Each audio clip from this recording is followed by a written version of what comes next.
آپ نے کبھی یہ محسوس کیا ہے کہ آپ گناہ کرتے ہیں، پھر توبہ کرتے ہیں اور کچھ دن بعد وہی گناہ دوبارہ ہو جاتا ہے؟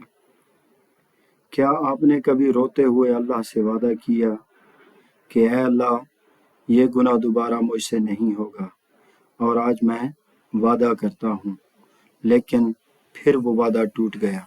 آخر ہم گناہ چھوڑ کیوں نہیں پاتے، جبکہ ہمیں معلوم بھی ہوتا ہے کہ یہ غلط ہے؟ آج ہم اس سچ کا سامنا کریں گے اور اسے سمجھنے کی کوشش کریں گے۔ نمبر 1، جب انسان بار بار گناہ کرتا ہے تو اس کے دل پر داغ لگ جاتا ہے، اور گناہ دل کو سیاہ کر دیتا ہے۔ پھر آہستہ آہستہ انسان کو گناہ برا لگنا بند ہو جاتا ہے، اور جب گناہ برا نہ لگے تو اسے چھوڑنا مشکل ہو جاتا ہے۔ دوسرے نمبر پر، اگر دوست ایسے ہوں جو نماز نہ پڑھتے ہوں، ہر وقت جھوٹ بولتے ہوں یا غلط کاموں میں لگے ہوئے ہوں، تو انسان اکیلا مضبوط نہیں رہ سکتا۔ انسان اپنی صحبت سے اثر لیتا ہے۔ اگر ہم گناہ چھوڑنا چاہتے ہیں تو ہمیں اپنی محفل اور ماحول پر بھی نظر ڈالنی ہوگی کہ ہم کس ماحول میں اور کس صحبت میں رہ رہے ہیں۔ تیسرے نمبر پر آتا ہے، گناہ کا مزہ فوراً ملتا ہے، لیکن اس کا نقصان بعد میں ہوتا ہے۔ عبادت میں محنت ہوتی ہے، لیکن سکون بعد میں ملتا ہے۔ شیطان ہمیں صرف فوری خوشی دیتا ہے اور آخرت بھلا دیتا ہے، اس لیے ہم بار بار پھنس جاتے ہیں اور وہی گناہ دوبارہ کر بیٹھتے ہیں جس کو چھوڑنے کا وعدہ ہم نے اللہ تعالیٰ سے کیا ہوتا ہے۔ گناہ کو چھوڑنا اور اسے نہ کرنا یہ بہت بڑی نیکی ہے۔ کچھ لوگ کیا کرتے ہیں، گناہ کو چھوٹا سمجھ لیتے ہیں۔ ہم کہتے ہیں یہ تو چھوٹا سا گناہ ہے، سب کرتے ہیں، اللہ تعالیٰ معاف کر دے گا۔ لیکن یاد رکھیں، گناہ چھوٹا ہو یا بڑا، گناہ گناہ ہوتا ہے، اور چھوٹا چھوٹا گناہ کر کے ہم اس کو پہاڑ جتنا بڑا کر دیتے ہیں۔ اس کا اب حل کیا ہے؟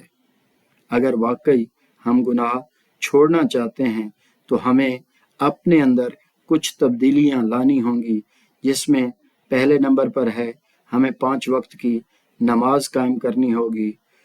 روزانہ صبح سویرے یا شام کے وقت یا کسی بھی ٹائم ہمیں قرآن پاک کی تلاوت بھی کرنی ہوگی۔ غلط دوست جو ہیں اور غلط جو صحبت ہے اس سے بھی ہمیں دوری اختیار کرنی ہوگی۔